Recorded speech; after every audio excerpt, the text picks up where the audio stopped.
President Buhari headlines Africa Union's launch of 2018 as anti-corruption year, emphasizes need for installation of anti-corruption agencies from political influence.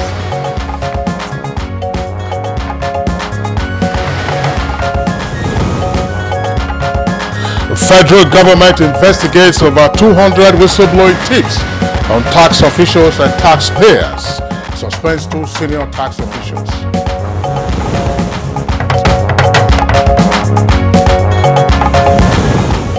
Federal Ministry of Health to partner state government with visionary policies to make healthcare delivery available and affordable to all.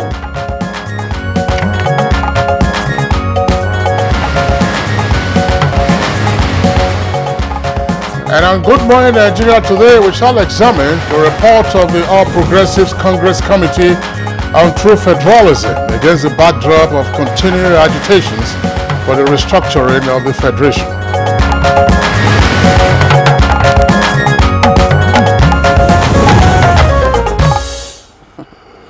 All right, now perhaps one issue that has dominated public discourse in Nigeria more than every other issue in the national discourse in recent time is the debate for and against restructuring of Nigeria. Well, rightly so, Claire. Now, many Nigerians across diverse professions, religions, and ethnicity believe that the current Nigerian federal structure needs, of course, to be revised. All right. Now, these days, it is not uncommon to hear Nigerians say, and I quote, that the country will never move forward or develop if restructuring of the Nigerian Federation does not take place. Some are even saying that breakup of Nigeria might be imminent unless restructuring is done. Now, these agitations by individuals, geo-cultural groups, as well as geo-political associations for the restructuring of the Federation, according to experts, are signs that indeed all may not be well with Nigeria. Now, previous attempts in the past decade or so to restructure the Federation didn't quite succeed. These attempts include the most recent being the 2014 National Constitutional Conference under President Goodluck Jonathan, and earlier the 2005 National Political Conference under President Olusegun Obasanjo. Indeed, Kingsley, you're quite right there, but what does restructuring mean? Of course, as it's been canvassed by the agitators. Now, some items, according to them, any restructuring exercise must include devolution of power to the states, reduction in federal government exclusive list, which is at present about 87, and that's in favor of concurrent list, which is put at 15. Now, the proponents of restructuring also canvass the model of fiscal federalism, reduction in number of federating units, as well as a leaner bureaucracy and local government autonomy, plus, crucially, resource control and state police. All right, now the present administration under President Muhammadu Buhari first gave indication that it was not actively opposed to restructuring, when in a statement last year noted that such an exercise must follow due process, including a referendum where necessary. Now, therefore, in July last year, the ruling party, that's the All Progressives Congress APC, constituted a committee to articulate its position on true federalism as agitations increase.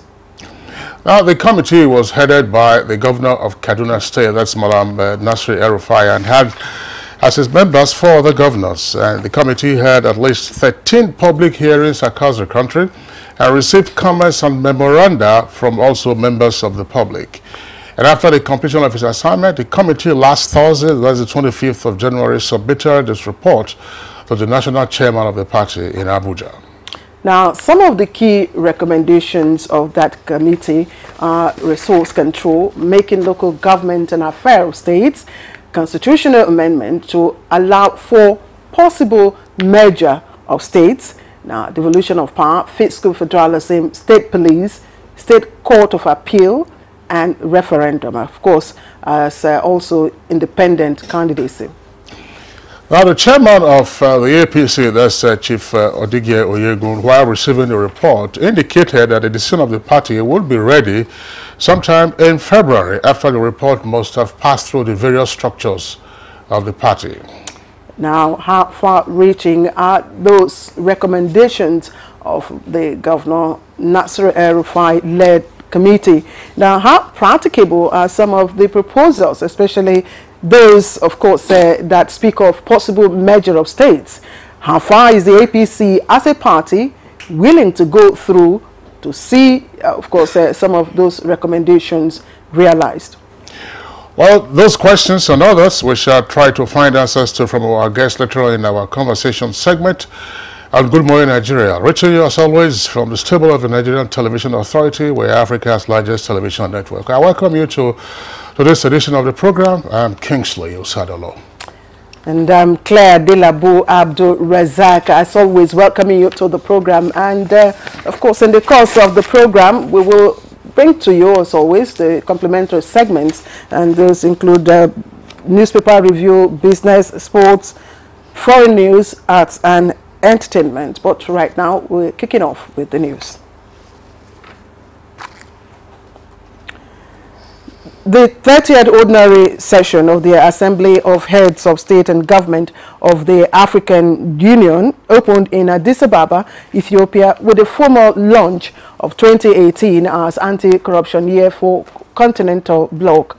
President Muhammadu Buhari, who performed the ceremony, was emphatic that to win the fight against corruption, African nations must not only empower adequately their national anti-corruption agencies, but also ensure that they are insulated from political influence. Corruption and its effects have many sides. It poses real threat to national security, unity and survival of the African state and people. I pledge that I shall do my very best to ensure that the anti-corruption agenda will receive the attention it deserves and make the impact we all hope for during 2018 and beyond.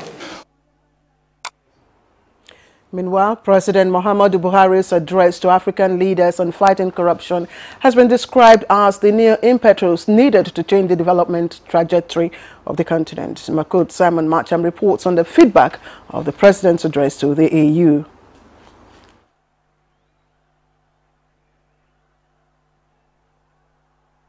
The point he was making was that this fight, everybody has to buy into it. We need the unity of everybody. We need to unite the whole of Africa to kill corruption.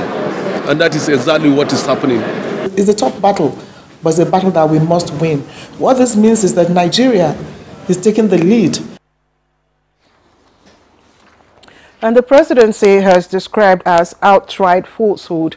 Media reports that the new DG of the National Intelligence Agency, NIA, Ahmed Abubakar, failed promotion examination twice and holds dual nationality. Femi Adesina, special advisor to the president on media and publicity, said this in a statement. Mr. Adesina said Abubakar has never been a Chadian, as is being speculated in the media. Adesina maintained that the new DG NIA retired from the Foreign Service as deputy director, not assistant director, and had twice during his career won merit award for competence and meritorious service. He emphasized that Mr. Abubakar's only wife hails from Katsina State, from the same community as the husband. The presidential aide further maintained that President Buhari appointed the new DG because he had worked closely with him in the past 2 years and sincerely believes that he would add value to the NIA. And the federal government, through the Federal Ministry of Finance, has begun investigation into over 200 whistleblowing tapes on tax officials and taxpayers. The ministry has also commenced the process of sanitizing tax administration and revenue collection system of the country. Finance Minister Kemi Adeosun disclosed this Sunday in Abuja while presiding over the meeting of the whistleblower unit in the Federal Ministry of Finance and the Presidential Initiative on Continuous Audit (PICA). Adeosun says the sanitization of the tax administration and revenue collection system is part of government's efforts at enhancing the citizens' tax payment compliance. She confirms that the Federal Ministry of Finance had requested and secured the suspension of 2 senior tax officials in Delta and Benue states based on verified tapes from whistleblowers. In order to deal with the influx of the whistleblowing tapes, the minister has directed the reorganization of the whistleblower unit to fast-track reports relating to those in the revenue-generating agencies. And the federal government will partner state governments with visionary policies to make healthcare service delivery affordable and available to the people. Minister of Health, Professor Isaac Adewale, said this while unveiling a special health intervention program tagged Healthcare Plus in Lokoja, the Kogi state capital. Nigeria renewed commitment and all right, that's where we end the early morning news. Do stay with us as Good Morning Nigeria will be back shortly with Kingsley and me.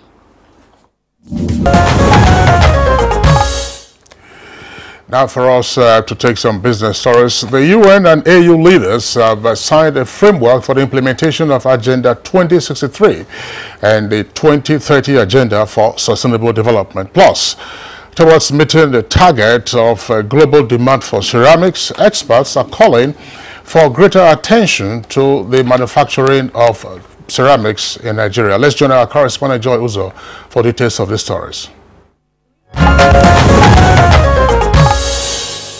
Welcome to Business News. In keeping with the enhanced and mutually reinforcing partnership between the two organizations and to further accelerate the implementation of the Sustainable Development Agenda for Africa, the United Nations Secretary-General Antonio Guterres and the African Union Commission Chairperson Moussa Faki Mahamat signed the AU-UN framework for the implementation of Agenda 2063 and the 2030 Agenda for Sustainable Development at the 30th African Union Summit. This follows the signing of Peace and Security Framework between the AU and the UN in April 2017. The joint AU-UN Sustainable Development Framework envisions stronger coordination between the two organizations to ensure that the UN's 2030 Agenda and the AU's Agenda 2063 are mainstreamed and integrated into the national planning frameworks of member states and contribute positively to people-centered and planet-sensitive structural transformation in Africa. Now, the federal government has begun investigation into over 200 whistleblowing tips on tax officials and taxpayers, which involves under-declaration of taxes, as well as demand by taxpayers and receipt of gratifications by tax officials. The government, through the Federal Ministry of Finance, has also commenced the process of sanitizing the tax administration and revenue collection system of dishonest operatives. Minister of Finance, Mrs. Kemi Adeosun, disclosed this on Sunday in Abuja while presiding over the meeting of the whistleblower unit in the Federal Ministry of Finance and the Presidential Initiative on Continuous Audits. Adeosun said that the sanitization of the tax administration and revenue collection system was part of the government's efforts at enhancing the willingness of citizens to pay their taxes. Moving on now, in 2012, Wintergreen Research, an independent research organization, announced a new study on ceramics market shares, strategy and forecast worldwide 2012 to 2018. According to the study, global markets are poised to grow steadily as developing countries' populations creates middle class, encouraging the demand for ceramic products. The lead author of the study, Susan Utis, says the forecast indicates that the $279 billion ceramics trade will reach $408 billion this year. However, the Ceramics Researchers Association of Nigeria, CERN, says Nigeria needs to do more to meet its market share of the target. Master Potter, Dajo Pottery Limited, Levi Obem Bajo, in an interview with Business News, says access to finance is a major challenge hampering growth in Nigeria's ceramics business. Today we produce wares of marble, porcelain, stoneware, and earthenware. All these are products of research and development. Now we can now meet the local demand, but then the banks are not helpful. If you don't have collateral, you will not get anything from the banks. But this is the sector that we wipe our tears. Nigeria is poor today because the ceramic sector is not exploited, it's not impacted, there is no investment in that. Nigeria is ranked one of the 19 leading countries in the ceramic trade. But Nigeria is the only one that is not exporting ceramics. All right, and that's business news by Joy Uzo. Time now for a look at the newspaper review coming up right now.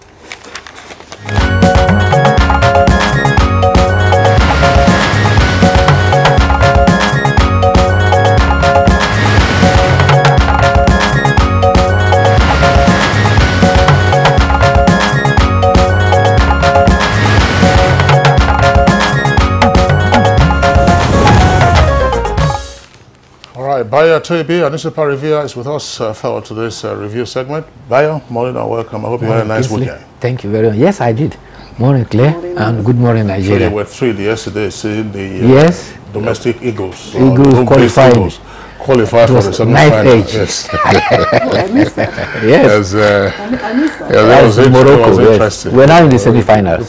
Equalizer. Don't worry, if it were athletics, you won't mix it. Probably won't miss it. We don't have much time. Let's quickly begin. Let's take a look. You have a potpourri of stories as politics, and then of course there are also matters arising from running copies. Let's begin with the New Telegraph.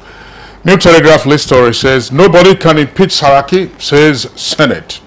And reordering of election timetable, a done deal. Nobody can impeach Saraki, says Senate. Reordering of election timetable, a done deal. That's on page 2. Now, that story is also there on the front page of This Day newspaper. Now, This Day newspaper, its lead story says, INEC may head to Supreme Court to determine election sequence. INEC may head to Supreme Court to determine election sequence. And above the name flag, you have the story also, there are no numbers to remove Saraki, says Senate. And another running copy, Presidency defends new NIA DG, says he didn't fail promotion exams. That story is on page 10. And another one, of course, says, Buhari meets Obasanjo in Addis Ababa, named anti-corruption champion. And President, Africa loses $50 billion to graft annually. The photograph of President Obasanjo and President Buhari meeting in Addis Ababa, you have them on the front pages of the papers that we have this morning. And that's the second lead story for New Telegraph, right at the foot of the front page of the New Telegraph. After letter bomb, Buhari and Obasanjo meet in Addis Ababa. And heed my father's advice, Iyabo tells president, that's on page 3. And SGF, Buhari's second term, best option for Igbo presidency. Those stories are in greater detail inside. Claire. Yes, Kingsley, indeed. The pictures that you just talked about of the president and, of course, former presidents meeting in Addis Ababa, they're also right on the front page of The Punch. And that's a story I term unscripted. Unscripted. All right. Now, just above that, you can see the headline story of The Punch. And it's on the killings by herdsmen. It's captioned, Oshimbajo panel wants increased military presence in troubled sports. Now, that's the lead story on the front page of the Punch newspaper. There are other stories, but I think for now, Bayo, let's quickly do it. Clear photograph, they say, is worth 1,000 words. And so we saw the banters there between two former leaders and the president at Ethiopia. And this was at the 30th AU summit, where President Muhammadu Buhari was addressing the theme of a sustainable, winning the fight against corruption, a sustainable path to Africa's transformation. He actually identified 3 legs. I said corruption is a great evil, and it rewards those who don't play by the rules. He identified 3 Ds. He says corruption destroys, it diverts, and also destroys governance. And he actually proposed that it is also a threat to national security. He's proposing an African Youth Congress, which will be held in 2018, with the intention of getting the youth to champion the cause of fighting corruption. Talking about banters, well, they were meeting in Ethiopia. This was coming after the statement published by former President Obasanjo. former president's daughter, Senator Yabo Obasanjo, is clarifying what has been going on in the social media. They had published her 2013 letter to the father as a reaction to the current, and so she's now come out to right those wrongs. Meanwhile, talking about the story that Kingsley read about INEC, the possibility of INEC going to the Supreme Court. This is in respect of the reordering of the elections. The position as proposed in the report by this day says that Section 761 of the Constitution allows the INEC to arrange the National Assembly election. Under Section 132, the election for the presidency, and Section 781, the election to the office of governors of state. However, with the amendment proposed in the Electoral Act 2010, Section 25(1)A, 21(1)B, and 21(5)C, the National Assembly seems to have reordered that. Now there is apparently a conflict between the provision for the independence of INEC in stating the days for election and the provision in the law, Electoral Act, having the National Assembly reorder the election as it chooses. But that is the essence of our democracy. When there is a conflict, go to the court and let the court resolve the dispute. All right, Bayo, let's quickly... Yeah, there are other headlines still on the farmers' herdsmen clash. There's a last story from the front page of this day newspaper. Right at the bottom, on top of the strip advert that you have there, it says, Taraba local government boss escapes death in herdsmen attack. That story is on page 12. And then below the nameplate of the New Telegraph, there are other headlines there. Khan tasks federal government to curb killings and bloodshed. That's on page 4, New Telegraph. And then another one there, Edo vigilantes and youth arrest 9 herdsmen with weapons. Edo vigilantes and youth arrest 9 herdsmen with weapons. That story is on page 8. Kaduna refinery shut down for lack of crude. That's attributed to an official. Details on page 2. All right, other trending stories are still on the front page of the Punch. Killings force 10,000 pupils out of school, and that's coming from Benue Superb. Just above the nameplate, Nigeria, 22 African nations implement new Earth Treaty, and at federal government's 9th of tributes, Shibajo, others hail Ekweme. The details of that you can find on page 18. But let's quickly take a look at the editorial. Bayo, we're running out of time. Yes. And the editorial taken from the Blueprint is on the proliferation of illegal firearms. And the submission, let me quickly read out, is that it's the urge on the federal government to enlist the support of ECOWAS and the African Union in fashioning out a viable national security policy aimed at mopping up illegal weapons. It's also advocating the existing ban placed on issuance of new licenses for small and light weapons to remain in force. Well, the reasons are not far-fetched. In the West African sub-region, it said that about 500 million illegal weapons are in circulation, and 350 million of that are possibly in Nigeria. And you know, our border, 5,000 kilometer stretch, is reported by the immigration as 400 illegal entry points. You know also the custom on 1, 2, or 3 occasions have impounded arms that have been imported into the country. Therefore, there is a need to look at the Firearms Act Prohibition Act. It's as far back as 1959.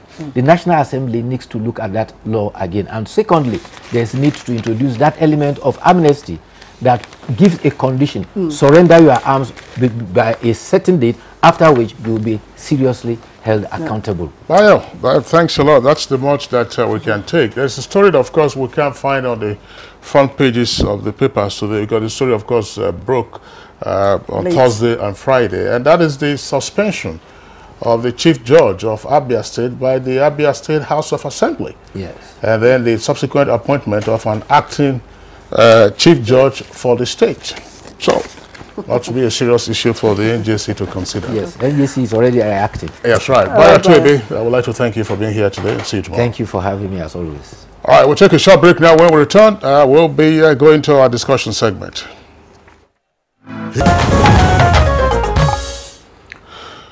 All right, this is Good Morning Nigeria. We're broadcasting live from Africa's largest TV network, that's the NTA. So let's get the job done. We're beginning our conversation with the launch of 2018 Anti-Corruption Year for Africa by President Muhammadu Buhari in Addis Ababa. Now, the 30th Ordinary Session of the Assembly of Heads of State and Government of the African Union opened in Ethiopia with a formal launch of 2018 as Anti-Corruption Year for the continental bloc.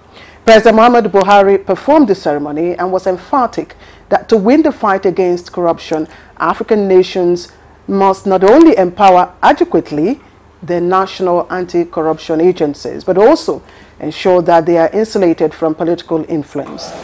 Into the implementation of our change agenda, which is primarily aimed at fighting corruption. As we set off on this honorable path, let us also bear in mind that fighting corruption is not going to be a straightforward task, and that corruption does fight back. While we have faced some setbacks, we should remain resolute. Our common goal is to eradicate corruption in the best interest of our societies. Let me end my remarks by reiterating Nigeria's abiding commitment to the fight against corruption today, tomorrow, and the day after tomorrow.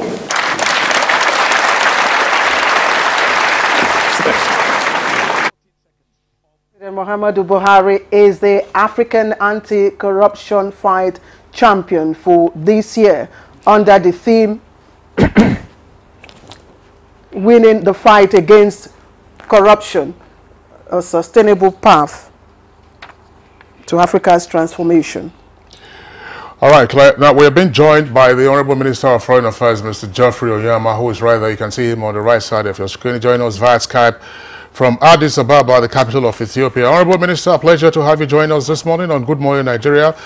Straight away, give us a sense of the reception of the delegates to the summit after President Muhammadu Buhari delivered his address. Very enthusiastically received. The reception was really fantastic. We couldn't have asked for better, and I think that clearly shows the the enthusiasm for this theme and the determination actually for the stakeholders and the people of Africa to really address this scourge once and for all. Challenge is this fight against corruption continent-wide?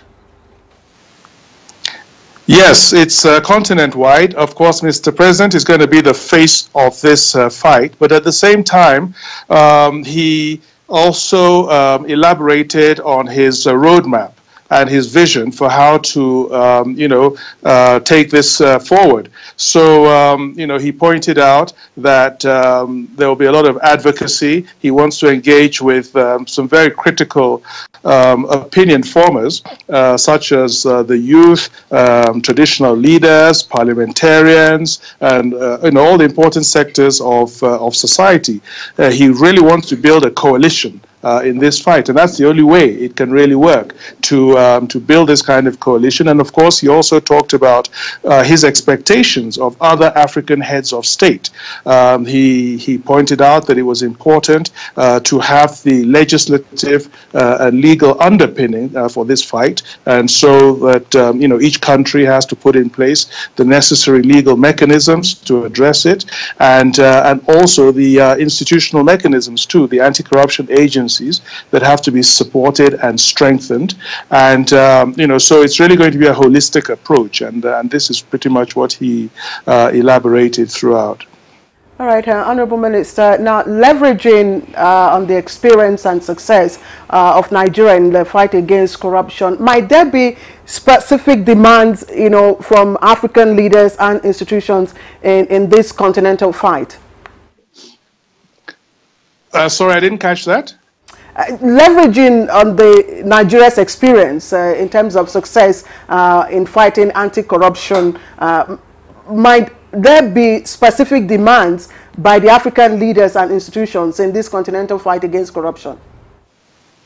Yes, I mean, yes, there will be demands on them, and I think also they will be making certain demands. You know, the demands on them, as I said, is to put in place the legal framework, to put in place the institutional framework, and for they themselves to also be part of the advocacy, and of course they have to also implement. Mr. President talked about the judiciary, the importance of strengthening the judiciary and having an independent judiciary and implementation. I think obviously, you know, for your population to have total buy-in to this, they also want to see the authorities, you know, walking the walk and not just talking the talk. So they want to see convictions, and they want to have a situation where nobody, whatever the position they hold, is above the law.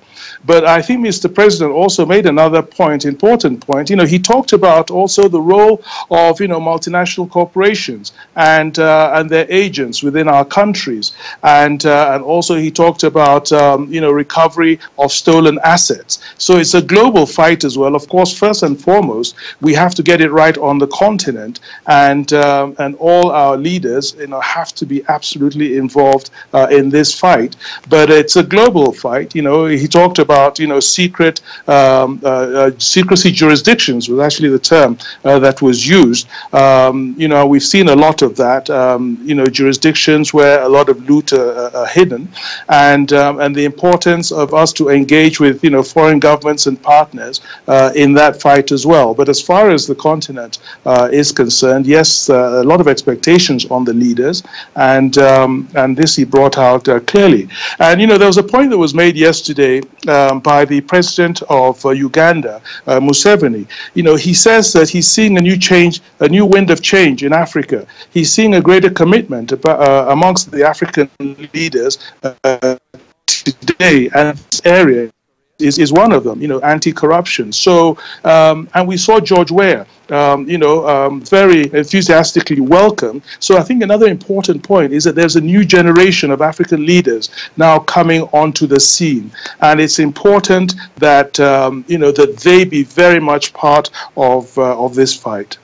Can you quickly walk us through? Yesterday, by the way, we took the president broadcast live here in Nigeria, and he did emphasize on the need for stronger leadership, as well as a change of mind in the fight against corruption. Can you walk us through some of the reactions and you know, probably stance by the union? Yes, you know, the union is supporting it very much. It's a great recognition that, you know, this is a very important fight. And I think they also recognize that to lead the fight and the face for this whole fight has to be somebody that has real credibility. And so clearly they believe that our president has that credibility and can lead that fight. And so it was very enthusiastically welcome. It was a full room, and I think it was very important, and the president, you know, pointed that out. It's not going to be an easy fight. You know, it's not an easy task. He said, you know, corruption is going to fight back. We're going to meet a lot of obstacles along the way. But the word he said was, we have to remain resolute, you know, and he's prepared to, you know, to champion that, to be resolute in this fight. And, you know, he's very charismatic, and really all the heads of states were there. They applauded, and I think Africa is behind him on this. So this is another point he made. This is a once-in-a-lifetime opportunity. We've been talking about this for a very long period of time. We've seen the damage that it's done to the continent. $50 billion lost every year in Africa due to corruption. And this is a historic moment. And our president, you know, has decided to take on the challenge and to lead the charge. And he really has, because of his credibility, the whole African leadership, and we believe people behind him. All right, Honorable Minister of Foreign Affairs, would like to appreciate you joining us via Skype this morning from Addis Ababa. As you indicated, it's a tough road ahead, but the first steps have been taken. Thank you very much for being with us on Good Morning Nigeria today. Thank you very much indeed for having me. All right, now that's our first discussion segment. Let's now join our correspondent Timothy Yusuf for a background report on our other conversation dealing with the APC committee recommendations on restructuring the Nigerian Federation.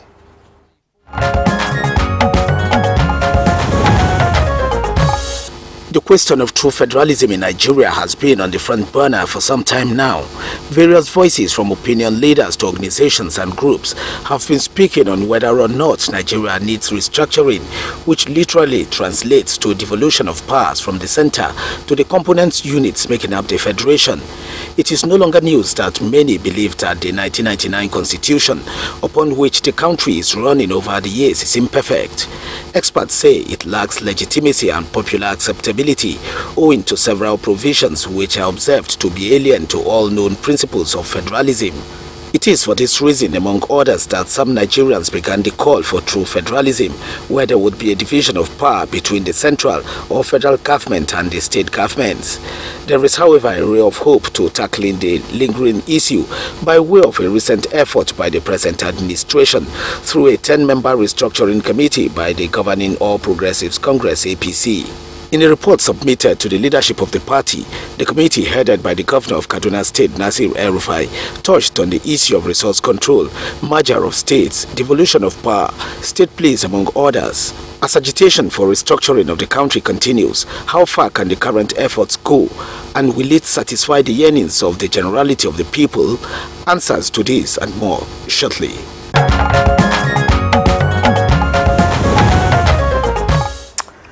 Thank you, Timothy Yusuf. Indeed, the answers will be provided presently. But first, let me quickly welcome to the studio here in Abuja the parties, that's APC's National Publicity Secretary, and he is Malam Bolaji Abdullahi. Thank you very much for joining us. Thank you very much. Good to have you with us. My pleasure. Thank you. All right, and also here with us in this Abuja studios, a professor of political sociology at the University of Abuja, Professor Kari Mohammed. Professor Mohammed, pleasure having you on the program. Good morning, but a slight correction is Abubakar Kari. Abubakar Kari. Yes. All right, and, thank you. Not really a professor, almost. Associate professor. Thank you. Okay, thank you very much. You're just a couple of steps away from, just one step away actually. Then let's also at this time go to our Benin Network Center. That's a regular face on Good Morning Nigeria. Is a public affairs analyst, Dr. Sawaro Kunzua. Dr. Kunzua, pleasure to have you with us. Good to be with you, Kingsley. Good morning. Right. Okay, now let's begin the conversation with the APC National Publicity Secretary, Malam Bolaji Abdullahi.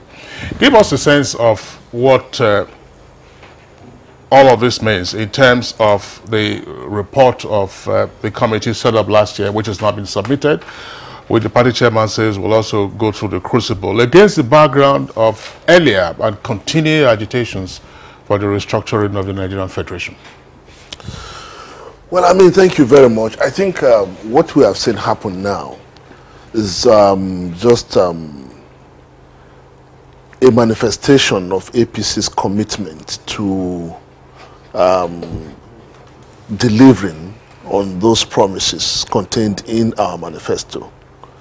Our manifesto states clearly that APC will support and drive the process of restructuring the federation, most importantly to bring governance as close to the people as possible as a way of improving overall governance system in the country. So what we have done is only fulfilling that promise, or commencing the process of fulfilling that promises.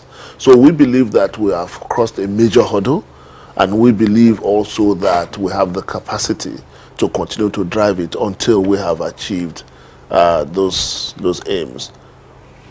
Well, the first question also that will arise from what you have just said would be what some observers have indicated. If the APC committee was already working on this, and already you have seen constitutional amendments passed by the National Assembly, where the APC has a majority in both chambers, what was wrong in streamlining the position of the party and then your national lawmakers before now coming back to all of this, putting the cart before the horse before the cat, and all of that? No, but I don't think there is any contradiction in this, because the National Assembly is not an APC National Assembly. It has other members of other political parties, and we cannot say, okay, don't do your work until APC is ready. I don't think we are in a position to do that. The only thing we can do is to ride on the back of the process that they have started, and use our majority within the National Assembly to ensure that those recommendations that we are proposing are taken on board in that process. Mercifully, the process is not completed, it's ongoing, right? So we believe that we can seize this window to engage the leadership of National Assembly as a political party and drive some of those issues in. And that is why, if you look at the reports we've submitted, it's not just submitting a report of recommendation, but it also includes implementation framework and draft legislations along the lines of those recommendations that are made, to ensure that this is moved forward as quickly as possible. In the heat of the various agitations for restructuring, the ruling party, and indeed you were also reported to have said, okay, there are variants of the restructuring that are being paraded around, that there was a need to really understand the different perspectives. Now that the APC committee has come up with its report, what is the APC's variant of restructuring? What is the APC's concept of restructuring now? Well, I think, and I'm glad you recalled this, because a few months ago everybody was banding this word restructuring all over the place, and that's actually what kickstarted this process for us. What is clear from the reports we've submitted is that APC's notion of restructuring is anchored on improving governance system. And that is how it is stated in our constitution, in our manifesto, in our constitution. If you look at page 27, page 33 of our manifesto, it states clearly that the way we'll restructure governance system in Nigeria. And that is why you can see what dominates what we are saying here is the issue of moving some matters from the exclusive list to the concurrent list. It's about governance of resources. It's about fiscal federalism. This is our interpretation of restructuring, and that is the restructuring that APC has promised. And that's why we said it was important for us to get clearly, APC promised restructuring. But what do we mean? Which is the question you're asking me. Because when people were saying restructuring at the back of last year's debate, some people were including in the notion of restructuring even renegotiating the existence of the country. That's not our notion of restructuring, or even dismembering the country. That's not our notion of restructuring. All right, let's bring in Abubakar Kari at this time. Abubakar, you've, of course, listened to the APC spokesperson, and you've had the opportunity of also getting some insight into the report by the committee. What's your general opinion with regard to what the APC has done against the background of steps already taken by the National Assembly and, of course, continuing agitation for restructuring the Federation? Well, I must confess from the onset that I was surprised by the turn of events. And I feel that something does not really add up. If we critically examine the chronology of events leading to the submission of the report, it is very tempting to say that the APC appears to have done a volte-face. Yes, something like restructuring exists in the APC constitution, but since it came to power, we have had a lot of discordant tunes among individuals and groups within the party as to the exact position of the party on the restructuring. Very high-profile members of the party, incidentally, including the chairman of the committee, have been at various times reported to have opposed either restructuring as canvassed by Nigerians or certain aspects of it. And then all of a sudden, all those things that they opposed before form part of eventually the report submitted last week. And if we recall the president's broadcast on 1st January, in keeping with his positions since he came to power. He appeared not to be favorably disposed to restructuring. Therefore, what comes to mind is that perhaps the party has suddenly woken up, or it has changed its position, or it is all politics. So that's why I'm a bit confused about the Solid Involved first. Okay, let's put you on hold. Associate Prof, of course, Abubakar. Let's get to Abini Network Center. Dr. Okonzwa.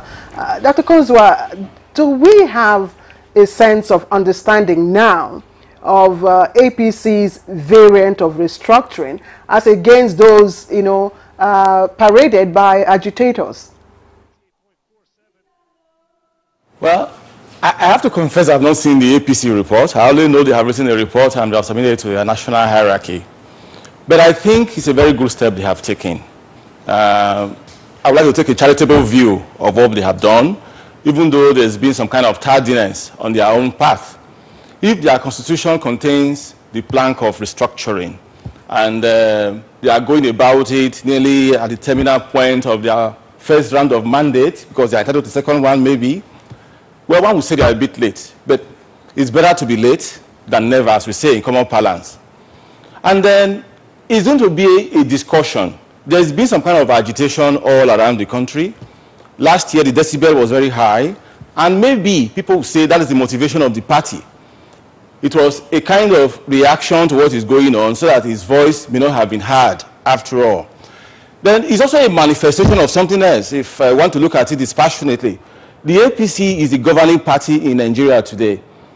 Now, the APC preparing its own position of what restructuring means when it has sponsored the government is suggestive of a kind of disconnect between the party and the government machinery they sponsored. Well, I do hope some of these gaps will be looked into and closed. Restructuring is being a long-standing issue in Nigeria, just like a background report said. In fact, even our own civil war some half a century ago was about restructuring. People were not comfortable with our federal system. And then we went enduring the huge cost of hostilities and so on. But this time we have a democratic dispensation, and the discussion should be flowing unrestricted. Now, what the APC has done is its own standpoint. It would be very nice for the opposition party as well to also articulate what it means by restructuring, because a good segment of the Nigerian population is demanding it. In a democracy, it is the people's will and mood that will determine the direction of government. There's no varying that at all. So let us commend the APC, even as late as they are. They have told us what their idea of restructuring is. So it's a very critical input into the debate. And let us hope there will be a linkage between their own position and the government in power, which was sponsored on their platform. All right, Dr. Sawaro Kunzuwa, thank you very much. We'll come back to you. Balaji Abdullahi, APC spokesperson, is busy scribbling. Perhaps he needs to rejoin. All right, so let's give you an opportunity to reply to what they have said and then pop a question. Okay, thank you very much. I think what I would say is that let me first respond to some of the issues raised by Professor Kari. I think it's not exactly correct to say that the chairman of the Committee on Restructuring, that's the governor of Kaduna State, Nasiru El-Rufai, had in the past condemned or rejected restructuring. We've had this conversation with him over the period that this assignment has lasted.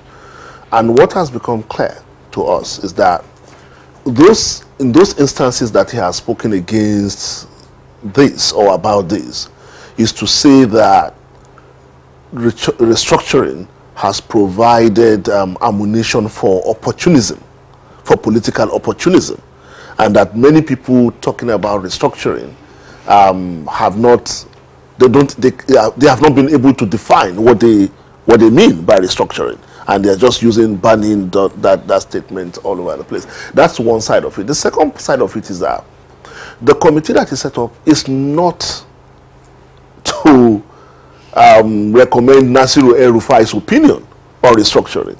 He's only chairman of the committee. And if you look at the process that we've gone through, we went around this country. It's the first time that a political party will go around the country and ask the people, yes, we promised restructuring in our manifesto, but what is your desire? What is your aspiration? What would you like that restructuring to contain? Because ultimately about the people of Nigeria. So what you find in our report is an aggregate conclusion or aggregate report of the various opinions that have been collated across the country. And we've also taken on board the report of the 2014 Confab and previous such constitutional conferences. So it's not about Nasiru El-Rufai, and it's not about even Mr. President. But even as a matter of fact, the January 1 speech that you have referred to, which I believe that's what Prof is talking about, I issued a statement after that to say, look, I've read this statement, and I've not seen anywhere or anyhow it could be interpreted that the president has rejected restructuring. What he's saying is that whatever we do, we must bear in mind that the processes are more important, that the systems are more important, regardless of what we want to do. We've tried this, we've tried that. But adopting a particular position by themselves will not deliver the outcome we want. And that the system and how we are able to implement them is what's more important. So I don't see any contradiction or about turn in this. What we are doing is consistent with the promise we've made to Nigeria. And by the way, I think there's enough reason for people to be cynical about this, given the previous experiences we've had, you know. But I think people should give us the benefit of the doubt. We promised Nigerians, and we are taking massive steps, even where we are today. Because, look, we are the custodian of the status quo, as it were, as a ruling party. But we are making recommendations that patiently subvert that status quo, as it were. So I think people should, and I will thank Professor Osubo, Professor... You know, that's Dr. Dr. You know, for what he has said. You know, so I believe that we have taken a massive step. We don't think it's late in the day. We believe we have ample opportunity to implement this. And this is not about politics, it's about our collective desire as a nation and as a country. The call for restructuring of Nigeria has been on even before independence. This is what we call the national questions. You know, so has been on. So this is the first time that a political party is taking it on and sustaining the conversation. Just to clarify what you said while you were responding to Dr. Kari, did the APC committee consider the report on recommendations of the 2005 National Political Reform Conference under Obasanjo and the 2014 Constitutional Conference or Political Conference under Goodluck Jonathan? Absolutely. Would that be part of the vote phase you are talking about if the APC had earlier said that it had nothing to do with the 2014 Jonathan conference? Well, that's what some critics are saying. That, what's your opinion? You see, I personally am not a fan of restructuring because it means so many things to so many people. And any concept that is so problematic, we have to be very careful about it. I was also opposed, both as an individual and as a member of ASU, as an official of ASU at the national level, to the national conference, because we rejected the manifest motive behind it. And our own position was the position that APC as a party took then, and said it would have nothing to do with the national conference.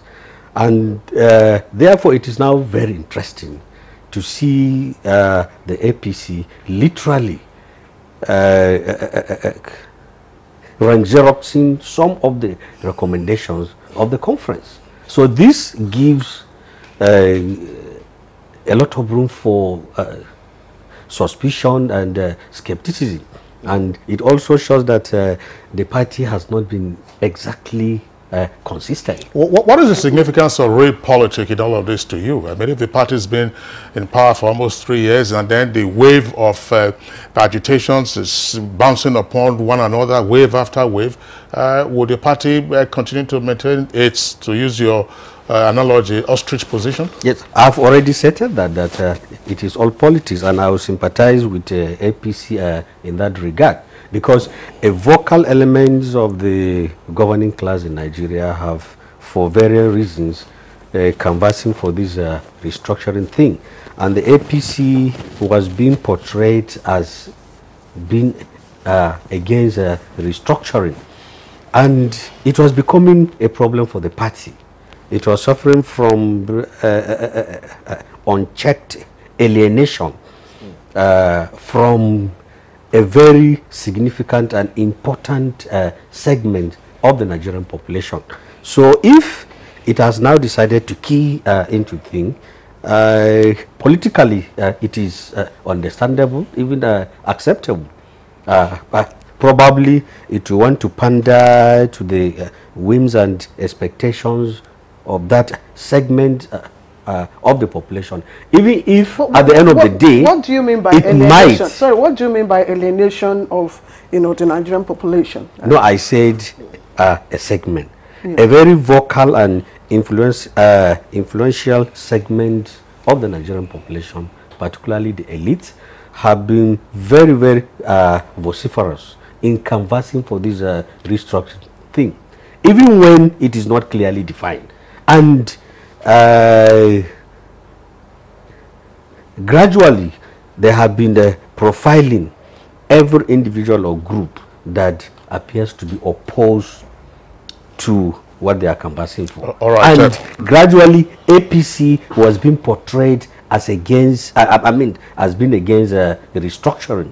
Therefore, as a party, it had to do something in order not to alienate itself from that vocal, influential segment. All right, Dr. Kari, thanks. Just before we go to Dr. Okunzwa again in Benin, Malam Balaji Abdullah, clarify for us what the next steps would be, because at the presentation of the report, the party chairman said, all right, it will go through to be considered by various organs of the party, and perhaps within the month of February, there will be, shall we say, the equivalent of a white paper and so on and so forth. So what are the next steps to expect after the submission of a report?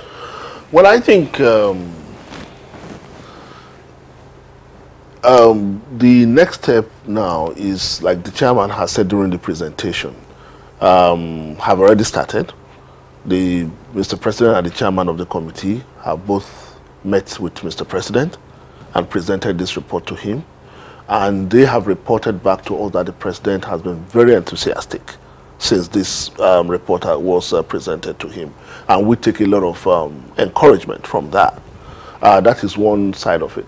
The second side is that the party will now begin the process of engaging the leadership of the National Assembly on this, and we believe that in that assignment we'll also be able to enroll the support of Mr. President on this, because at the end of the day, it's an assignment that will have to be domiciled in the National Assembly more than any other institution of government. But having said that, I must quickly comment on what Professor Kari said about the intention behind all this. I insist that what we are doing is not reactive. It's not reactive. The notion of, in fact, if you take true federalism out of APC, you have a completely different political party, because our party is foundationed on the philosophy of true federalism, and that is so the idea of restructuring is organic to APC. So it's not something that was demand driven as it were. So I don't see any abjuration or any volte-face or any opportunism here for us. And yes, I agree the concept of restructuring might be problematic, like you said, but it is in recognition of that difficulty in pinning precise understanding or interpretation to that concept that we have gone about this exercise the way we were. Maybe if we talk in more concrete terms, maybe there will be more clarity rather than continue to indulge in abstractness and talking about true federalism. Because what are we talking about? We are saying that states should now have power. We'll come to that. Yeah. We just wanted to deal with the processes and intention and motives. Let's pursue in the meantime. Let me stay with Malam Bolaji Abdullahi, and that's taken from what Associate Prof. Kari has talked about. The criticisms for this latest report. Some people have said, look, this might be more political, and they think, I'd like for you to clarify for us why the APC needed to constitute a committee to look into one of its very critical items on its manifesto, which is restructuring. The thinking is that the APC would have thought this whole thing out, through a process, and of course with clearly defined implementation strategies. Okay, let me take one issue.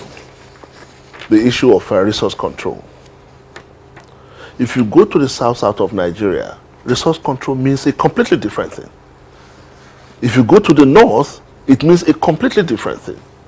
And the aspiration on both sides of the country, on different parts of the country, are diverse. What the North Central understand by resource control is different from what Southeast understand by resource control. But what APC is talking about is how do we improve the quality of governance. Was the process thought out through before you included it in the manifesto? Because you must have, done a lot of thinking and negotiating and discussions before it became an item, a critical item at that, in the APC's manifesto. What I try to do is to give you an understanding that APC has clarity about what it intends to do about restructuring. But when it's all about the people rather than the party itself, then it's important. That's why it's important for us to read the report. Then you can see that what we have put together here is an aggregate, is a recommendation derived from we had over 5,000 people attending the various town hall meetings across the country. And we could see from Enugu to Imo how opinions differ, even within the Southeast itself, on some issues. Do you understand what I'm saying? So at the end of the day, what we are recommending, we are confident truly represent or reflect the aspiration of the people as regards the issue of restructuring or the issue of true federalism. So it's not as if, APC doesn't know what it means, like some people have said. APC doesn't know what it means by restructuring. Now it is going about looking for a meaning. No. We are only as much as possible trying to approximate the aspiration of Nigerians on this very difficult issue. All right, Madam Bolaji Abdullahi, thank you very much. Let's introduce another guest this time before we bring in Kunzwa in Benin. It's from our Lagos Network Studios, of course, another familiar face. Distinguished Senator Olorunibe Mamora, former Minority Whip of the Senate. It's our pleasure to have you join us from our Lagos Network Center. Thank you very much. And straight away, give us your impressions of what your party, the APC, is trying to achieve with the slew of recommendations submitted by its restructuring committee last week. Well, I'm happy to at least to have listened to the comments of my friend and brother, Abdullahi. I want to commend the party, APC, and of course the El Rufai-led panel for what the panel has been able to do. Malam Abdullahi was trying to make the point that, yes, APC might have been in the saddle as forming the government at this point in time. But it cannot, as a party, impose, its own views on the people, because we are talking of democracy, government of the people, by the people, and for the people. So the common denominator there is the people. So no matter how the party feels on an issue like this, it still has to take it through the people. And that is what that panel has done, and has now come up with recommendations that I think are quite laudable. And I quite agree that this whole concept of federalism, restructuring you know, means different things to different people and even the different segments of the country. But as far as I'm concerned, what we are trying to achieve is a deepening of the democratic process and, of course, strengthening of the institutions within the democratic space. I think that's what is important at the end of the day. And all this, tailored towards the good of the people. That is the thing. We are targeting the good of the people in the best way possible as determined by the input of the people themselves. All right, Senator Mamora, I had asked Malam Bolaji this question, and I want to ask you the same question, considering your experience in the legislature, both at the Lagos State House of Assembly and then the National Assembly. Last year, the National Assembly passed its own amendments to the 1999 Constitution as previously amended. And those amendments passed by the National Assembly have implications, of course, for aspects of the debate on restructuring or true federalism. And those amendments are before the various state houses of assembly. And here is the APC committee, as it were, playing catch-up with its own set of recommendations. How is this going to work out if the APC now says, yes, we have, this is what we are going to send to the National Assembly? Is the National Assembly going to have to retrace its steps, or will the state houses of assembly be paused? How do you clarify this constitutional making or constitutional amendment process? Well, you recall that I did say earlier on that it's a continuous process. The constitutional amendment started in 1999, and it's been on and on and on. So it's continuous and it's continuing. So whatever, if you recall, in spite of the efforts of the present National Assembly, so far on this constitutional amendment, you recall that this very one, the last one, where the proposals had been transmitted to the State House of Assembly, one issue which in most of the State House of Assembly that appears not too comforting was the fact that the issue of restructuring, the issue of federalism and all that, did not really pass through the National Assembly. And not because the National Assembly did not come up with certain items that will address such issues, but because they were lumped together and one item was just enough to completely knock off the whole concept of devolution of powers and all that. And I was privileged to lead a team in the Southwest to have dialogue and experience sharing with the State Houses of Assembly, members of the State House of Assembly in the Southwest and the governors. And this issue was quite recurrent.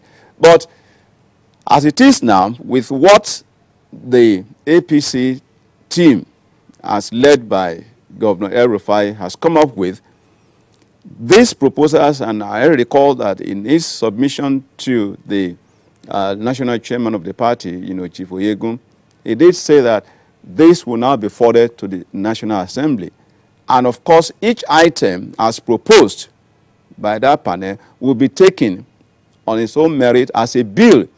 A bill will be raised on each of these issues, and then, of course, it will then be transmitted to the state houses of assembly for their concurrence by two-thirds majority. So there is no time frame as to how the ones that are already been transmitted are being worked upon, and I think the state houses of assembly are already doing their voting and making returns to the National Assembly. But this additional thing, of course, will also be taken at appropriate time. And that's why the National Assembly members, as elected representatives of the people, and of course, you recall that even what the APC has come up with had to have some buy-in by the Governors Forum, because you need that understanding and cooperation of all the institutions and individuals within that democratic space to be able to, achieve a kind of consensus position. And I think that's what the party has achieved. So it's now left for the National Assembly to look at this and still go ahead as an additional thing. But it can't be done at any given point in time. There is no time frame as to when it can be done. Senator Olawunibe Mamora, thank you. Let's now go to Benin Network Center. Just before we delve into the unit recommendation by the committee, I'd like for Dr. Okonzwa to speak to an issue that Dr. Kari raised earlier on the nature of restructuring, and he said that the reason why some group of persons who share his point of view of downplaying the concept of restructuring is because it is too difficult, using his words, to interpret. And he has said that this is a concept that is being forced upon the people by the elites. How do you respond to that? All over the world, the elite game is a component of politics, so we cannot blame the elite.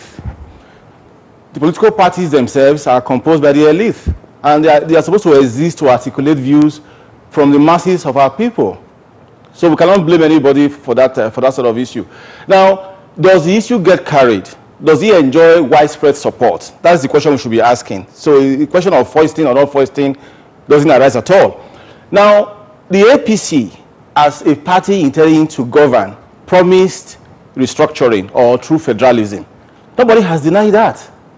Now, the issue of cynicism, as admitted by Dr. Kari too, arose when APC was setting up a fresh committee.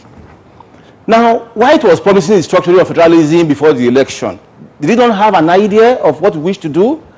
Now, after forming a government, is this still now you are going to compose a committee, for instance? It's now to be acting.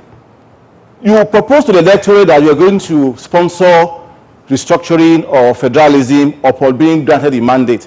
Now you have held the mandate for about 3 years. So it's not the time to be going around the country ordinarily. This does not contradict the charitable view I took of the action earlier on. It's just to be logical. So a government is in place already. A government on the platform of APC is in place. So APC is not supposed to be doing any advocacy now. It should govern. It should implement.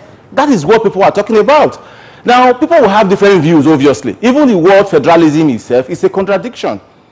It's a contradiction. It's an attempt to cobble so many things together. Now, you have central direction being married with some kind of divergence. And from time to time, central direction will have more weight. Some other time, the tendency to diverge will have more weight. You also have this balancing of centripetal and centrifugal forces, not only in Nigeria, even in other countries, they have gone as far as conducting plebiscites on the matter. So let us engage in a wholesome dialogue. Let us know what Nigerians really understand by it. How will it benefit all of us? Because the end of the day is any government is formed to sponsor the welfare of the people. It's not to exist unto itself. And as a matter of fact, we must always understand that the Nigerian state, for as long as it endures, will outlive any government or regime. So the very task of nation building should be paid very, very seriously. All right, that's sorry, we had lots of signal there from Benin, but we clear that up shortly, but we're going on the short break now. All right, welcome back. If you've just tuned in, our conversation is on the APC committee report on restructuring or federalism. And we have Madam Bolaji Abdullahi, that's the APC Publicity Secretary, here with us. We also have Dr. Abubakar Kari, also here with us. Former Senate Whip, Senator Olawunibe Mamora, joining us from Lagos, as well as Dr. Okonzwa, who is a public affairs analyst in our Benin Network Center. Kingsley, let's quickly begin with the details of the recommendations. Let's begin with the APC spokesperson. A number of the recommendations are interrelated in terms of, for instance, devolving more powers to the states. That's to say, reducing the items we have currently on the exclusive list, banishing those items to the concurrent list. But crucially, of course, over the years, agitators for resource control and state police probably were surprised by the recommendations that your party made. In terms, for instance, of saying that minerals and oils, you know, on land, that's to say onshore, should be directly under the control of states. And that states should also have their own prisons and police force. Why did the committee make these recommendations? You see, because like I keep saying, and I keep going back to Professor Kari's notion on this issue of restructuring, the very imprecise nature of that concept requires that you continue to explore various strands and shades of interpretation, as long as they lead to the same possible outcome of improving governance in the country. You know, some of us, even within the committee, don't agree with some of this, if you ask us for our personal opinions. But what we are reporting is an aggregate of preponderance of opinions by Nigerians, what we believe Nigerians want, rather than our individual predilections or notion of these issues. So the issue of state police came out very strongly. In all the centers that we went across this country, it appears if there is one issue that Nigerians appear to agree on, I think is on this issue of state police. And even the National Assembly is now saying that to take a second look at that issue of state police, because that's how strongly Nigerians have pushed that issue. So that is the reason. If you see any recommendations here, they are recommendations that have emerged from our collation of views across this country, so long as they don't contradict the philosophy of our party. So whatever you see us recommend is derived from that process. So whether it's the issue of state police or the issue of resource control, which is another problematic, you may say, because when you begin to say resource control, people begin to wonder what you mean. So it's another imprecise concept. But we said clearly in our recommendation, based on what we received, that all onshore resources should be controlled by the states, while offshore resources should be controlled by the federal government. You know, and you can see, if you look at the full report, you can see how we arrived at this. Then the issue of states merger, you know, people have been saying, oh, how can we be recommending states merger? But we are not recommending states merger. We are only saying that states that desire to merge there should be provision in the Constitution that will allow states that want to merge to do so. And you may look at it and say, oh, but which state will want to merge? Everybody wants to create his own empire and enjoy his own empire. But it may be so even for the next 10, 15 years. But in another 50 years, a constitution is made for eternity. And it will continue to be fine-tuned from time to time. Maybe in another 50 years, our great-grandchildren will come and wonder, why do we need this? And begin to say, look, why can't Kwara and Niger, for example, merge and become one strong economic bloc? You know, so these are the philosophy. This is the philosophy behind some of these recommendations. It's not made for now. Otherwise, it will be a waste of time. Okay, let's quickly run through some of the items so that you can make clarifications on the wisdom behind the committee's recommendation. You've just talked about state police, but still with the state police, this is one item that, of course, you know, the governors who constitute majority of the committee, of the panel, you know, well, we have more governors on the panel. This is an item that they have ab initio, you know, been canvassing as against, of course, those who presently man the security apparatus. We know that the IGP, the former IGs have all said no, that this country is not ready for state police. You also said make provision for future state merger, provisional provision, and you're saying no to state creation. So what is the wisdom in all of this? There is no contradiction. No to state creation actually linked directly to state merging. You understand? It's always saying that let us be more as compact as possible. But we are not saying, we are saying the opinions that we have surveyed did not recommend. There are some agitation, pockets of agitation. And quite significantly, we said in the southeast, one strong issue is that, look, other parts of the country, other regions in the country, or geopolitical zones in the country have 6 states. Why do we have 5? And we made that very clear in our recommendation that, look, we need to look at this because Southeast has 5 states. And one of the key things that they are asking for is that, look, we also want to have 6 states, right? That is without prejudice to us saying we don't need to create all that state, because it appears that when we talk about creation of state, people are just looking for territories to govern, right? But if it's about improving the governance system, we say, look, let us keep what we have. But if in the future states decide to merge, there should be that allowance within the constitution that allows states to merge. This devolution of power appears to have devolved power more to the states. Yes. In that it didn't recommend local government autonomy. Yes, yes. Can you explain to us in this wise, you know, how this balance of power can be achieved? I mean, the idea of local government, the issue of what Nigeria should do with local government is actually something that we dwelled on very considerably across all the conversations, territories. But what we concluded in the end is that local government should not be another tier of government. Rather, it should be left to states to determine how many local governments they want. States could decide that they want 20 local government based on their development philosophy and how they, if you look at a particular state, people in that state can tell you very clearly how they want the states to be organized. So it's not for us to put it in the constitution to say, okay, this number of local government, and it's like cast in stone.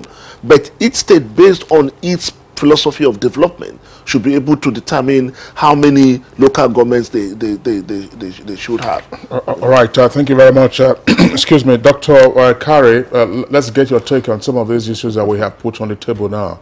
State police, APC says go ahead with it. APC's committee, excuse me, APC committee says go ahead with it. And then the issue of control, you know, state control over minerals and oils onshore, plus the fact that, you know, local governments now will be scrapped as a tier of government.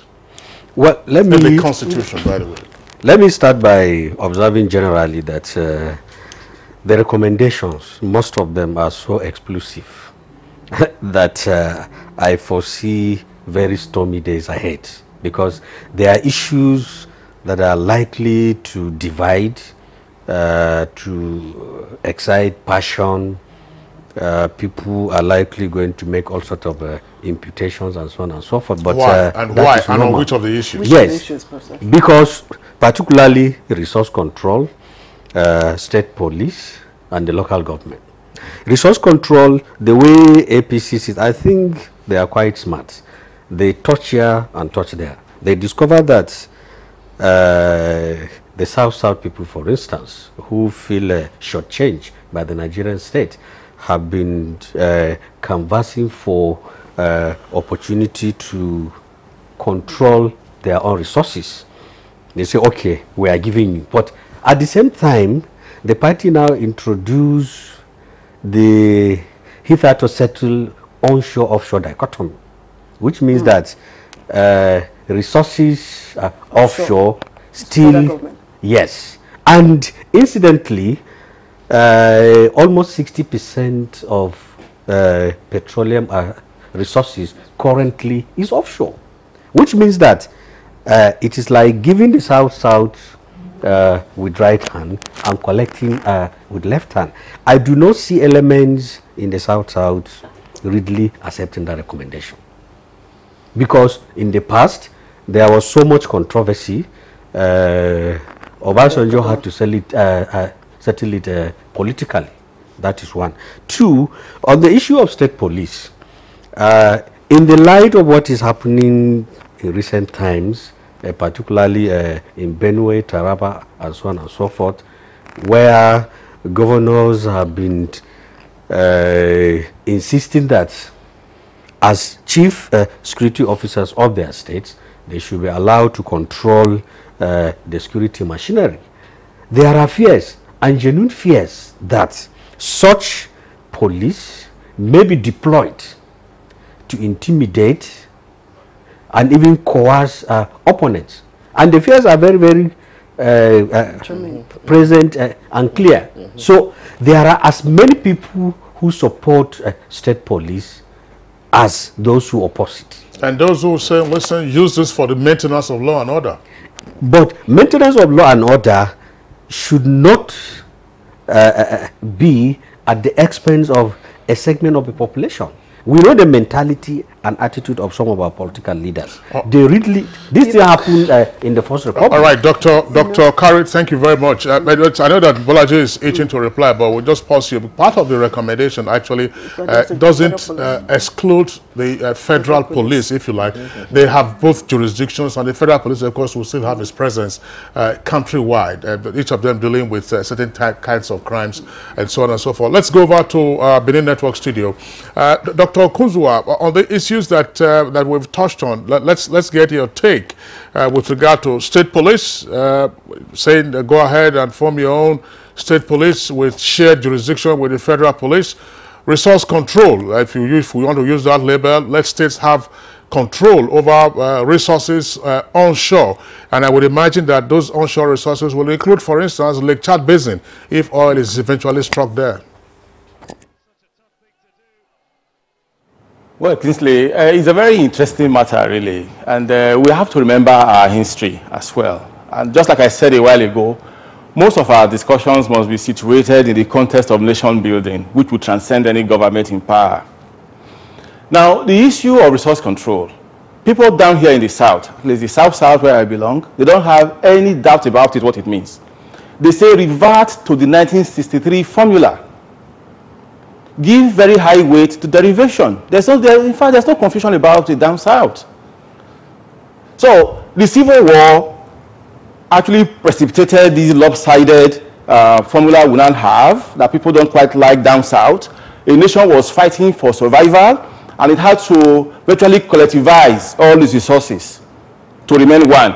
Now, the question people have been asking here, after surviving the Civil War, some 48 years ago, really, why have we not reverted to the state we were? We were a state of peace before the war. After the war, peace was restored. So why not go back to, we no longer in emergency? So that is the reason why most people down south believe that they are being treated as captured or maybe dominated subjects of the country. Now, this issue, just like Dr. Kari had said, the issue of onshore, offshore, is being settled. The matter went as far as the Supreme Court. People felt they should have a political formula. Now, the resources offshore are considered Nigerian resources because some states are contiguous. Because of the propinquity of some states to those resources. So, Equatorial Guinea, for instance, is supposed to be, according to people, in our territorial waters. But we don't own their resources because they're not part of Nigeria. So, we have to deal with each other with candor. We have to build a nation all of us will be proud of. We have to build a nation where a compatriot in Bodinga will be sympathetic to the one in Badagry and vice versa. Our quest is to build a good nation, not to appear to be lording it over one another. It will not be real, but the perceptions are very tangible, and we have to deal with them constructively.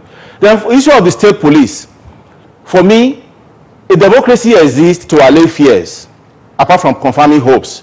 If there are a significant proportion of the population that says state police will be used as instrument of intimidation within, I think we should not support it.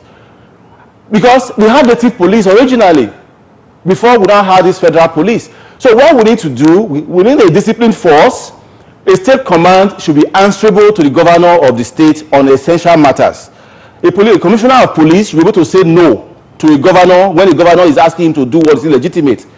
But for ordinary purposes, maintenance of law and order, a commissioner of police should take order from the governor of the state. I think that's a better way to resolve issues. Instead of creating an apparatus that will be used as an instrument of oppression. We are not mature enough the way we are, I'm afraid to say, to have state police. What's your take on scrapping local government as a third tier of government and therefore expunging all those local governments and headquarters listed in one of the schedules to the Constitution? From those we have borrowed this model of government from, you cannot actually have 3 federating partners. You always have 2.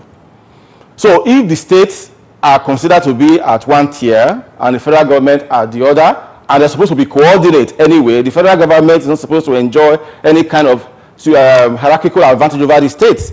So a federation simply means, which like I said earlier on, a kind of merger between divergence and central control for whatever purpose we have agreed on.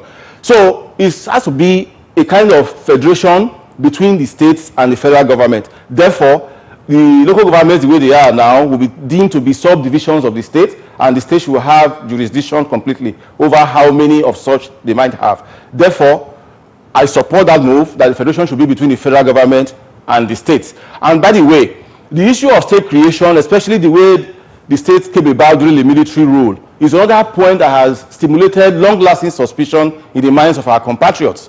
They believed it was just a way of diverting the revenue of one part of the country to another. You know, the principle of derivation has been suppressed. As I said before, civil war, understandable, the nation had to survive.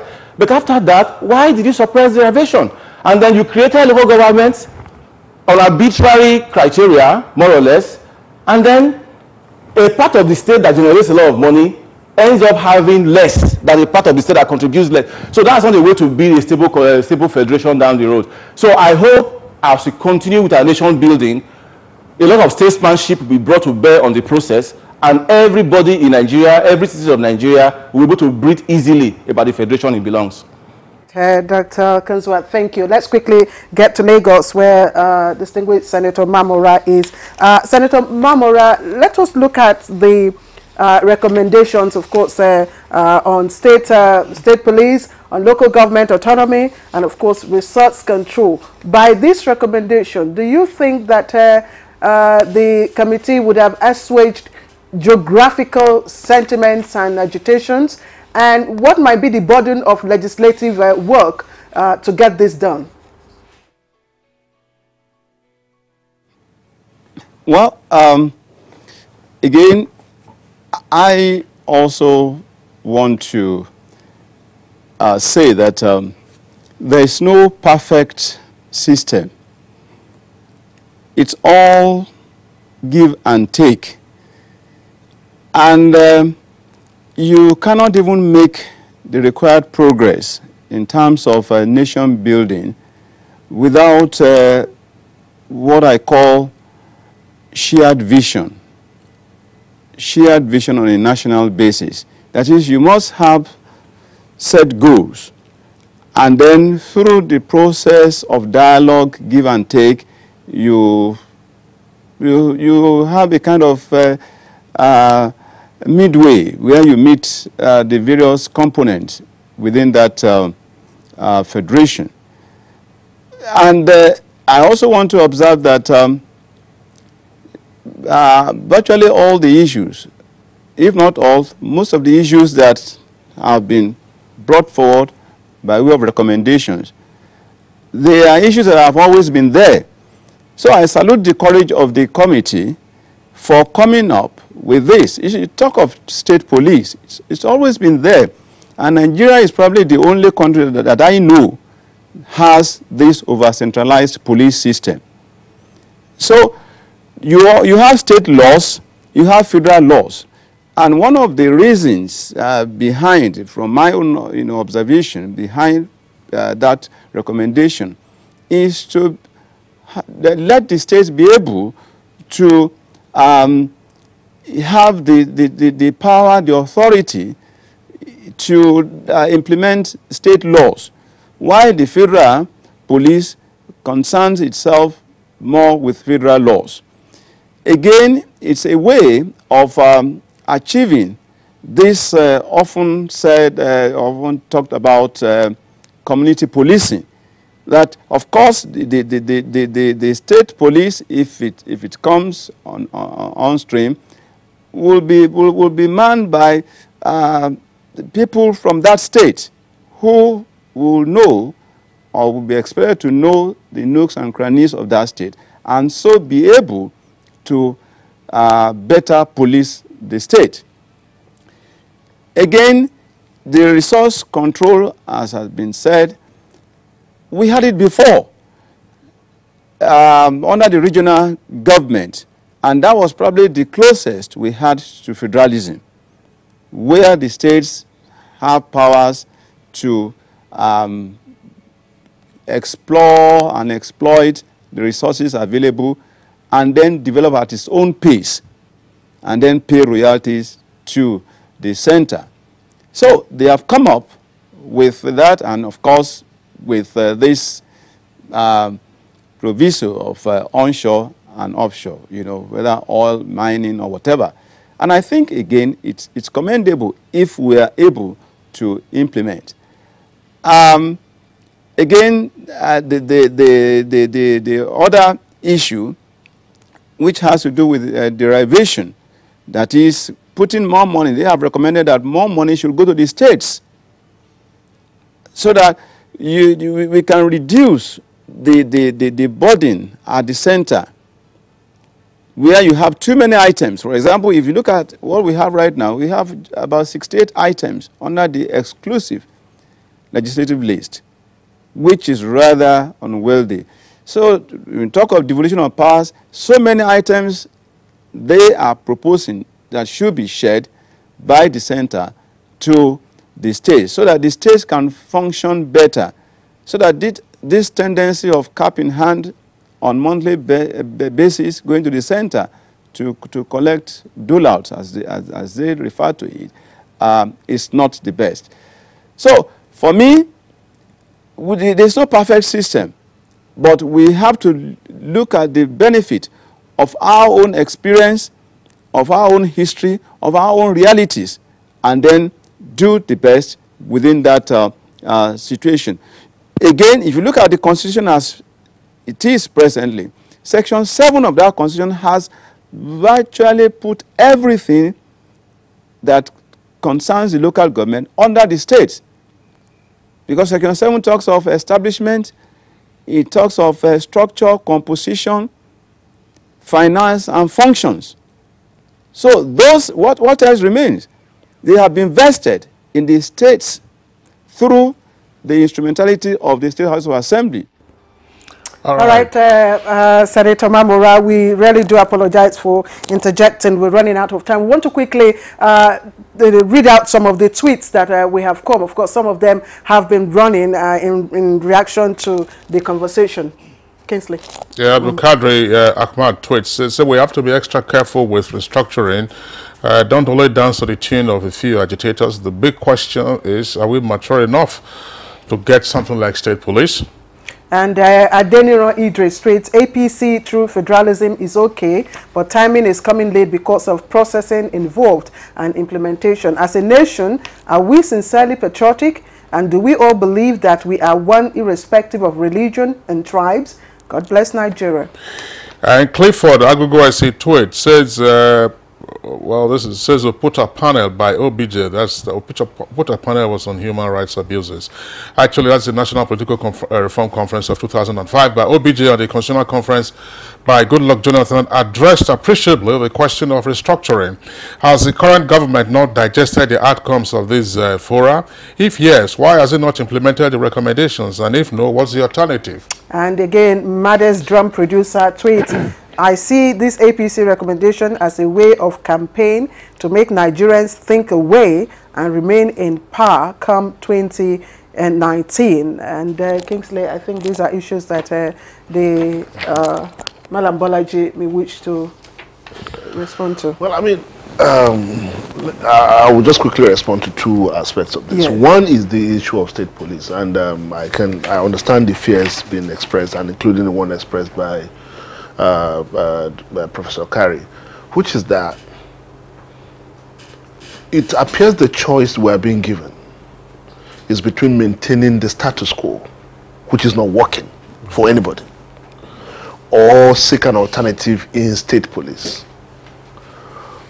But what appears to be happening is that those who are opposed to state police are not giving us any alternative. what they have done is they are just canvassing fear, right? They are not telling us, okay, you are recommending state police. We don't want state police. We also agree that the status quo is not working, but they have not given us alternative. The IGP did talk about the challenges, you know, he's having in terms of funding and manpower. I understand all that. The challenges are there. But what I'm saying is that as a matter of principle, and like Dr. Akonzoa keep emphasizing, it's about nation building. We are still trying to find our essence. How old are we as a country? We are still very young, right? But the important thing is that, do we agree that the status quo, the police as currently constituted, is not working for anyone, including the police itself? You need to talk to policemen to know that it's not working, right? Now, if the fear is that if we give the power of control of police to the state governor, they will abuse it, shouldn't that recommend for us to do more work and build all kind of safety guards and safety valves to ensure that even the most criminally minded governor is not able to abuse or misuse the police, right? As long as we are a country of law, we should be able to do that if we are willing to think. But to continue to deploy fear and allow ourselves to be held down by that, for me, I don't think is positive, as long as we want to make progress. Secondly, is the issue of whether APC is playing politics with this. We have less than 2 minutes. Yes, I'm rounding up. Is whether APC is playing politics with this. We are a political party. If we can play politics with this, we will. But at the end of the day, the important thing is that will we deliver on the promise we have made to Nigerians? So if in the process we are able to deliver on the promise we made to Nigerians, it doesn't matter. We will want to get benefits from it as a political party. We want to take credit for it. We want to be seen as a party that eventually got this done. So it's political. All right. Madam Balaji, excuse me, there's something I would like you, excuse me, to clarify about derivation. The Abuja Constitutional Conference of 94-95 led to the provision we have in the Constitution today with regard to 13% minimum for derivation. What is the APC recommending? Because what I seem to read has to do with the fact that it will now be, derivation will now be assigned, as it were, to the Revenue Mobilization and Allocation Fiscal Commission. Is there a baseline for derivation under your recommendation and from time to time to be reviewed or revised by the Revenue Mobilization and Allocation Fiscal Commission? Yes, certainly. In fact, you've just touched on precisely the recommendation that we made, that the Revenue Mobilization and Fiscal Commission should be empowered to review the baseline of derivation. What is the baseline? No, they are different. They are different. We have 13% now. But what we are saying is that the Revenue Mobilization and Fiscal Commission should be empowered to review from time to time as it becomes necessary. You get what I'm saying? No, I don't get it. If states have control over mineral and oil resources onshore, as you have recommended, where is the derivation coming from? No, you see, one, there are people who were recommending even 50% derivation, right? Yes. So in some of the states in the south, if you remember, Governor Seriake Dixon, for example, is saying, look, I support what APC is saying. I think the idea is that I'm sorry, we've hit the time. We've hit the time. Malam Bolaji Abdullahi, National Publicity Secretary of the All Progressives Congress, thank you very much. And I hope you do understand there are other critical recommendations, for instance, the referendum, issue of citizenship and all that, but we cannot take all of them. Let me again appreciate Dr. Abubakar Kari, who is a Associate Professor of Political Sociology from the University of Abuja. Thank you. Thank you. From our Lagos Network Center, former Senate Whip, Senator Olorunimbe Mamora, many thanks to you for finding time to join us eventually. Thank you. Dr. Osawaru Konzwa, who's joined us from Benin Network Center, Public Affairs Analyst. We appreciate your contributions. Thank you.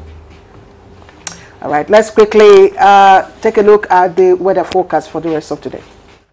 101. From all of us here, have a wonderful week.